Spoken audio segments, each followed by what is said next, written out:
Hey everybody, welcome to Drive Thru Review 382. Today we're going to talk about Forge War, and this is a game from Cephalofair Games, designed by Isaac Childress, who I believe is first game published and first game design. If I recall correctly, there might be one in there. You have to check the BGG database. So this is a very interesting game. It says it plays 1 to 4 players. I have not tried it, solitaire. And it says it takes 1 to 3 hours. I'll explain more of that in the review. So basically what the game is, and I'm going to spoil a little bit of the review here. I really enjoy this game. It's kind of like what you would have thought Lords of Waterdeep, or maybe another game called Fallen City of Kerez, or there's another game that I can't remember right now, where it has a fantasy theme, but is through and through very much a Euro style game. What you're doing is think of yourself like a Lord of Waterdeep, or in this case, some kind of Lord, and you're getting adventurers. You're sending them on quests. You're building equipment for them. You're doing market actions. There's a small kind of worker placement type of activity. There's this crazy mining phase, really cool mining phase, very interesting, almost like a very brain burner kind of mining phase. So thematically, it really is a lot like Lords of Waterdeep, but mechanically, it's night and day, completely night and day. So before I spoil too much more of the review, let's jump in and look at how it works, and then I'll tell you what I think about it. Now, there is sort of like a basic game and then an advanced game, or they call it the epic game, and then there's also some other variants as well. So what I'm going to show you is mostly like the basic game, just to kind of get you in, because the structure of the game doesn't really change between, basic and advanced. But I will sort of, as I go through the basic game, show you little bits of the advanced game or the epic game as I go through that. So let's jump into it. So here I've got the game sort of set up for 4 players. A couple of things to note here. You've got this basic mining area, and you can see these different hexes denoting the different resources that the players will get in the game. You've got a quest area up here. This is the majority of the way that you're going to get points and also extra income and things like that, sending adventurers on quests there. Then you've got a market area here. You can get new weapon recipes, market stalls, and different special abilities and things like that. If you look at the round tracker here, you notice there's actually 3 stages. When you play the basic game, you're just going to play 7 rounds. Now when you play the epic game, you're going to play 3 stages of 6 rounds each. So the game is going to be 3 times as long, pretty much, when you move from the basic game to the advanced game. And the thing to note there, if you look at the top, the first stage is in green, followed by gray, and then red with some purple. Now, there are actually other ways to play sort of like a fast game. So there's like a fast epic and a fast advanced, which I haven't tried, but that is what it is. I'll talk about it in the review. But so you're going to have different sort of stacks of cards. So we can see here we have the green quest cards to start the game. Now when you do that, you'll start both games with those cards, but you'll also see here I've got some purple ones shuffled in at the bottom there, and that's just for the basic game. So there's a big old stack of cards over there and quests and things that you will shuffle in for the advanced game. And there's nothing really that different about them. They will make more use of some of the rare resources. If you look over here, you've got your sort of basic stone and clay and things like that. But you've also got these crystalline type of resources there. Those will come into play. You can see the diamonds there more in the advanced game as you kind of move through. So the other thing you can notice is there are some of these hexes here, and there's another stack there. So as you go through the different stages on the advanced game, you're actually going to replace. And so what's going to happen, let me grab one of these here. So you can actually see there's a dot there. Can you see that? Yeah, there's a dot. So that's stage 1. On the stage 2 tiles, there'll be 2 dots and so on. And these are double-sided, so you'll randomly mix these around. That's a bad example. But these ones here, they're double-sided, and you can mix them around and stuff. So it's going to change up quite a bit. So that's going to dictate the resources that you get. So let's go ahead and talk about the mining phase. The first thing you're going to do every turn is move one of your overseers, and you're actually going to put out workers. So if we zoom out just a little bit, let's say yellow player was first, and he's going to go ahead and say move from here to here. So he's going to leave a worker where he left. So wherever he's going to go is he can jump and go in a straight line, and then he's going to get one of these resources. So he's going to get an orange brick. He'll get one of these out of the supply there. And then maybe the green player will go, and then he'll move down to, let's say, up here, like so, and he'll actually leave that there, and then he'll get some brick as well. Now, let's say the purple player goes and he wants to come down this way, like there. He's going to be leaving the green spot, so he'll get one of the green gems, but then he went over somebody else's worker, so this will come off the board and actually be replaced by one of his workers. And so we'll actually get a green and then also an orange. And so as you move around the board, it's actually probably kind of hard to see a little bit, you're going to leave these trails of workers.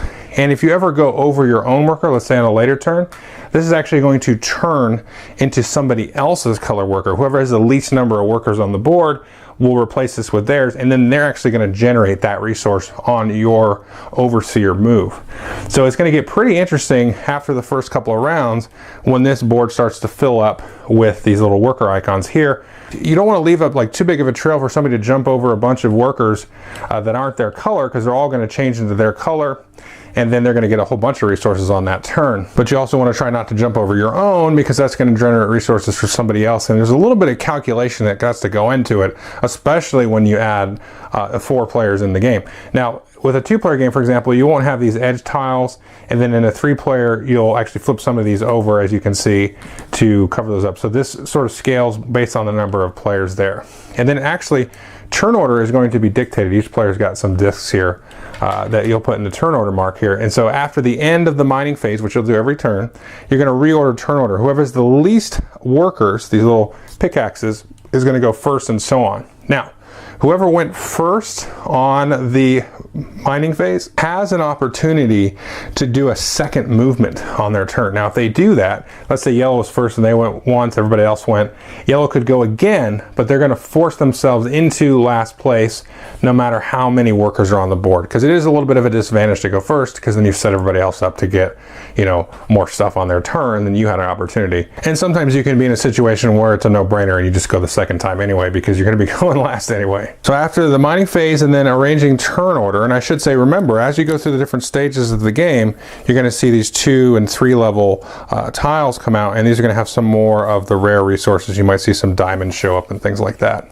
Then you're going to go into the market phase, and each player has 1 disc in their color, basically 1 worker, and you're going to take and place this in turn order. So what are some of the things that you can do? Well, the first thing to note here, if we zoom in here, you can see in this sort of market stall area, there's only 1 spot for a 2-player game. So a 2-player game, that spot's open. However, that spot's actually hidden, and then in a 3- and 4-player game, there's actually 2 spots. So when you go here, if you put the spot here, then you can choose one of these market stall types of cards. So at the beginning of the game, these 2 decks of cards here, there'll be 6 in this deck, and then there will be 6 here in this deck as well. And these are sort of like little special abilities on this side. So you go here and you can pay the cost there. Now, if you're playing the basic game, you pay the cost in green. Otherwise, you pay the cost in gold there. And then you can take that and you can add this, in the case of a market stall, to next to your player board, which I'll show you in a second. And this allows you to do a specialized kind of trade. You always have a market phase where you can, well, not a market phase, but you can have one buy and one sell normally, but this gives you a little bit more flexibility, and you can use this to sort of plan some of your mining actions as well. And then you also have these savvies here, and you can also see these are worth points, but this one is you may use one of your stalls 1 extra time each round. So these things will actually give you special abilities. You're either going to get stalls or the savvies out of here.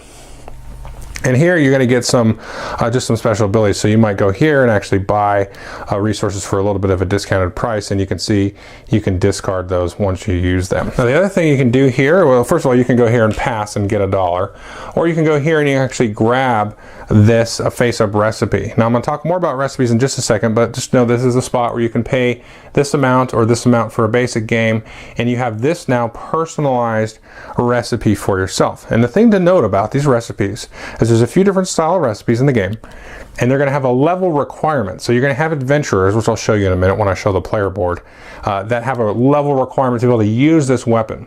And then later on, when you go to do quests and sort of manage your quests and your adventurers, to build one of these weapons, here's the resources you need, and then this is going to give whatever adventurer you equip with this a weapon of this strength, of this type. They don't always have necessarily a type, but sometimes a specific type is required on a quest. So if you're going to fight undead, for example, you may need a mace type weapon to get further along in that kind of quest. So this is a sort of a spear or a polearm type of weapon there.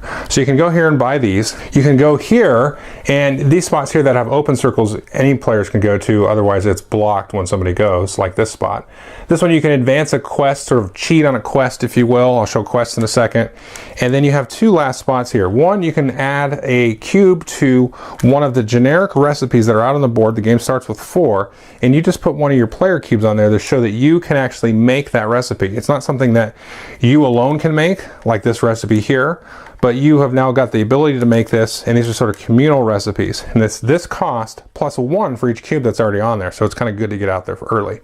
And then here, you can go and pay money to get a new adventurer or level up an adventurer, and it's normally $4 in the basic game, but then in the advanced game it goes up and costs more per stage. So now that we've kind of seen all the stuff you can do, you're going to go on quests at this point and then craft items and send adventurers out. And so let's take a look at the player boards, and then we'll take a look at the quests. So here the player board has two sides. You've got a basic side there, and then you've got an advanced side on this side. So let's ignore the advanced side for right now and just know you've got a couple of different things you can do. So here's where you might put your resources and your money and all kinds of stuff like that. Down here you can see you've got 2 discs here, and you can do 1 buy and then 1 sell per round. That's it. And that's selling one particular good or selling one particular good. And you can do that at any time. You don't have to do that during the market phase or whatever. You can do it during the quest phase or whenever it's convenient for you, but once per round. And then players will also have these little bitty quest trackers. And this is one point of annoyance for the game with me. These are very tiny. So you're gonna have these, you're gonna be able to track quests. Again, any market stalls and stuff you're gonna put on the left side of your board here. And any weapon recipes that you might have, you're actually gonna start with 2. And everybody starts with these same 2. You can actually put these here down underneath your board, and these are the weapons you can do. So everybody's gonna be able to do a copper dagger, copper sword. A level 1 adventurer can carry this, and then you can see here is the resources cost to put those on the adventurer. Now, depending on the game style that you play, you're going to get these different adventurers here. And so they've got a variety of people, and they all kind of look different. So you've got double-sided adventurer tokens there, and you can just pick whatever side you want. You don't necessarily have to pick, the side, there's a good-looking fella right there. But you can pick the, little dwarf or whatever, and then you're going to equip them to start the game with these little level 1 tokens there. And these go up to level 4. So we can see here, so you've got a 3 and a 4 on those. So as they do different things, or you pay the cost, you'll level them up. So you'll start with 3 or 4 of these in the game, kind of depending on the style of game that you play. And so these are the guys or folks that you're going to be sending out onto different quests. So once you're ready to go into the quest phase, you'll be building the items and the recipes that you have. Maybe you've got a really cool item that you purchased previously here, like this Forest Warden that does 4 sort of strength to it, or you might have one of these little weenie copper swords that you start the game with that only gives you 2 strength, and you're going to equip those to one of the players. So again, there's a level requirement. There's level 1, so these guys can go ahead and do that. And so if I want to send Mr. Ham here on a quest, I will go ahead and give the resources matching the item that I have. Now sometimes you'll need an item to denote what style of weapon it is. And so the game comes with these little icons here. So let's say you needed to denote that you had a mace or an axe style weapon. You go ahead and put those on the adventurer as well, just in case of the quest, and that'll make more sense in a second. So you'll equip them and you'll put them on a quest that you have. So after the market phase, if we go here, you're going to get a quest, and then you're going to manage your adventurers on the quest and build items. So let's look at how you get the quest. So here we got some starting quests, and you can see these 2 here will cost 0, so you can just take them. Again, you'll do this in turn order. This row of 3 will cost $1, and these will cost $2. So you're going to take these, and then let's say I paid $2 for this one. You can see a couple of things about the quest. The Temple of the Serpent God is that one there, and you can see, okay, I'm going to need an axe, I'm going to need a level 2 weapon, or a total of level 2. You can send multiple adventurers on a quest. But then after a bit, I'm going to need to level up a little bit, or not necessarily level up, but have better equipment, or send another adventurer out to kind of get through the harder parts. And then finally you need 8 strength.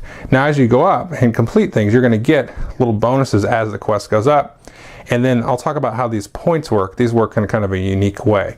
But you're going to be able to get 1 quest per round and then add it to your supply And you can have as many quests in front of you as you want, but you're not going to have that many because there's a lot of management that happens here with these quests. So let's go ahead and put this quest over here on the side and pretend we're going to send Mr. Ham out here, because remember, we gave him a level 2 strength weapon, but the problem is with this one, this is a good example, is I've now done this, but this is all fine and dandy. It's a level 2 weapon, but it needs to be an axe, so that doesn't quite work. Now, if we had gone ahead and crafted this one here, remember this is a communal one, we need to have marked it with one of our cubes to show that we could do it previously, but then we could have made a level 2 axe instead of this, and that would have been the smarter play, of course. So now we go ahead and we'll put one of our quest trackers on. So as soon as you grab the quest, you'll put a quest tracker on it, and then you'll take a look at it after you've managed all your quests. You could have multiple quests in front of you, multiple adventurers, different levels with different equipment and stuff like that on them. And then after you've done all your quest management, you're going to take a look at the level requirement, or the weapon strength requirement, I should say, and anything that might need to be there. This needs to be one axe. It could be possible I've got Richard here with a mace and somebody else with an axe to fulfill that requirement. Then you're going to move this along. So if we were moving along in this quest, this will kind of sit on this level for a couple of rounds, and then we'll go to the next round. And then once you sort of triggered, you've beaten that last spot, you go up here, you're going to get an immediate reward. It might be some resources, some money, you might get a market card out of the discard pile, you might get to move a worker around, you might get a new adventure, all kinds of stuff. This is really going to kind of drive your economic engine, if you will. But let's say we get here, and then we've gotten here, but now we don't have enough, because this costs 4 weapon power. We didn't get an adventurer on the previous round. Somebody blocked us in the worker placement spot, so we can't send another adventurer to beef us up. Then we're going to fail the quest. Now you are going to get points equal to the last level that you sort of succeeded. So you get some kind of consolation points, but you don't want to do that. You want to have somebody in there, or be able to send more folks in there, so that you can get all the way to the top, and then now be able to get level 8 power, and then be able to move off it on the next turn, and then you're going to get the maximum number of points. And the other thing you're going to do is be able to get it like a free level up for each of your characters, your adventurers. And that's very cool, because then you don't have to rely, again, over here on this worker placement action space there, because there's only one of those. I mean, if that's what's taken, it's taken. You don't get the new adventure or level up. And so once you get these leveled up guys here, then that's going to be easier, and they're going to send them out, and you'll have a little bit more time that you can bide if you send out a very powerful adventurer. So when they do finish the quest, though, all the item that they use is going to go away. It's going to discard, whether they failed the quest or left, live the whole way through. You'll get the adventurer back, and then you can send them out again. Now, the coolest part of the game, I think, are these special adventure powers. You play these with the Epic game. So I flipped over to the Epic side of the board, and there's a little bit of a cheat sheet here. And when an adventurer levels up to level 4, unlike the basic game where you just put the level 4 token in them, you actually get to choose one of these things. So you can see this says Viridian, and this one says Rending. So you put this inside of their little character, and this one automatically always has an axe. So you don't have to worry about the type of weapon. You can just put a really powerful weapon, and because of their fighting style, it's basically as if they had an axe. So the other one is cool here. So this is called Viridian. And this means that if you have a weapon that is made with this type of resource, you actually get another +2 on top of it. So this is great, because I mean, there's so many that you can, everybody has 20 of their own, and you never have like 2 Viridian characters. You have a Viridian and a Sanguine and an Ambitious, and they'll give you different things. They'll give you bonuses sometimes for if they go through the entire quest, from beginning to end. They don't get added later. They'll get a bonus. They'll do different things, and just kind of riffing off of that, these quests are really cool too, because the abilities and things that you get out of them is very thematic. So like, you may be going out and clearing the mine full of bandits and getting rid of them, and then when you complete a certain stage, you'll be able to like rearrange a worker or get a mining action at some point in the game. So there's lots of cool interactions and things like that are going to happen. Okay, so that is Forge War, and as I said earlier in the video, I think the best way to play it is the Epic style. The basic game kind of feels like it ends too quickly. It's just 7 rounds, and then you don't really feel like there's that much progression. It is a tight, nice little economic Euro with some good theme when you just play the basic game. But the Epic game is awesome because you get these different adventurers that you can send out on different styles of quests. The quests are more interesting. There's a lot more variety in the weapons and things. So there's just a lot of cool stuff. And I like how the stages will actually replace in the mine. First you're mining like basic, ore and, a couple of gems maybe here and there. But then as you kind of dig deeper and delve deeper in this mine that's, somehow supporting this town that you're in, then you start to get the cool stuff. So you get this real cool natural progression of, and it feels like an epic sweep of, lords in there trying to, get better adventurers and build up their own little sort of, I don't know if it's not a fiefdom, but it's sort of a state, with better people and better people equipped for their house and all that stuff. And like I said, the quests are cool. They're really thematically, they make sense, right? So the awards make sense. And there's different styles of quests as well. You can kind of go for those short, quick ones to get some quick points, some quick income. But then you can try also to plan and really try to get those big ones that are going to give you a lot of points if you can, complete them all the way through. Because even in the beginning of the game, there's going to be a lot of quests that take you some time to complete. And one thing that I found is really cool is there are a few sort of styles that you can play. Now you can try to be, like I said, kind of doing the quick quests and banging them out and kind of playing by the seat of your pants a little bit, where you're trying to just stay afloat, keep the amount of adventurers coming in. You're very reliant though on having adventurers to come and sort of support the quests in the later stages. But then you can also play the game where you try to hang back a little bit, build up an engine, and then come at some of the bigger quests because now you've leveled up your adventurers and stuff, and try to really play with the turn order. Now, the one thing I would say that you should do is make sure that you get some quests that give you a little bit of money, because money itself doesn't just kind of happen. You've got to go out and do quests to get it. Now, you get the one buy and sell action, but that's not usually enough. So my point with that is the game is very tight. I like that. I mean, it's very, very tight in a lot of ways in terms of, like, you've got to get some kind of money generation happening. You've got to have adventurers and have them coming off of the quests. Sometimes you can bail out with an adventurer and, they come out and then you send them to another quest, but you can't like complete a quest with an adventurer and assign them to a quest in the same round, of course, because they're too busy on this other quest. So you've got to really think about how you set them up and get them in, so then you can get nice rhythm going where, okay, he's going to be coming off on this next turn, or these two guys are going to be coming off on the next turn. They'll level up because I committed to that, and they'll be easier able to be equipped with, better weapons so they can complete the different stages of the event and everything like that. So it's cool because the theme super comes across, but it's very tight, strategic Euro style game as well with that. So I think, we've seen kind of games try to play with that and tinker with that. Like, hey, it'd be really cool, like an economic fantasy game, with cool adventure, cool theme, fighting a little bit and sort of like that. But, also like a very tight, streamlined mechanical game. And this really, I feel like, does it. I would say with the caveat, you got to play the Epic game.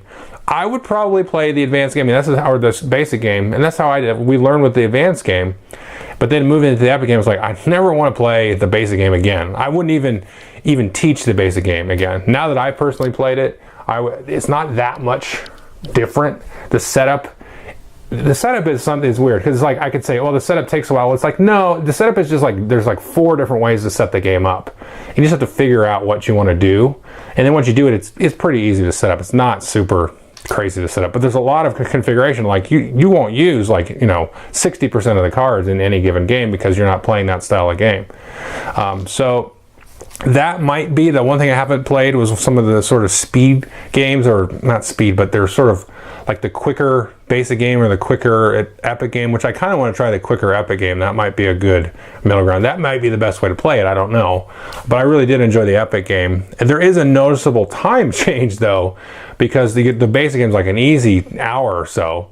And then the Epic game is going to push up to about 3 hours. Now, the game doesn't take that long. You move a guy in the mine, you put a worker out and take your action, and then everybody kind of manages their quests.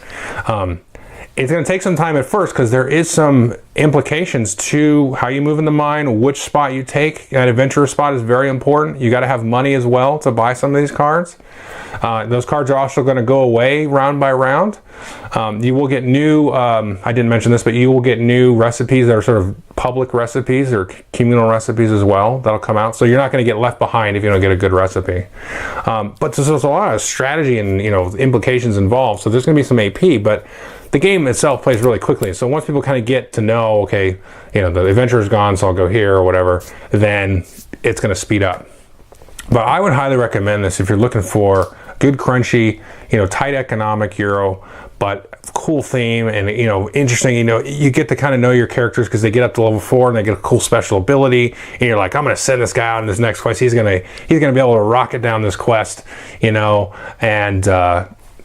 get my engine going a little bit because he's equipped with this Viridian axe and all that stuff. So pretty cool game. I mean, really awesome, very different. I would say this is, if you like Euros at all, you really should give this one a shot, because to me it's very different. That mining thing is just like, what? It's crazy. I mean, you can be real evil with it in some ways and kind of block people and set people up so they don't get much. And then there's some other rules I didn't explain, like if you ever have 5 workers in the row of the same color, they all go on strike and they come off the board, so it kind of resets things.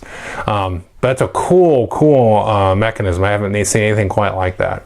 Anyway, so definitely give it a shot. Take a look at it. Thanks.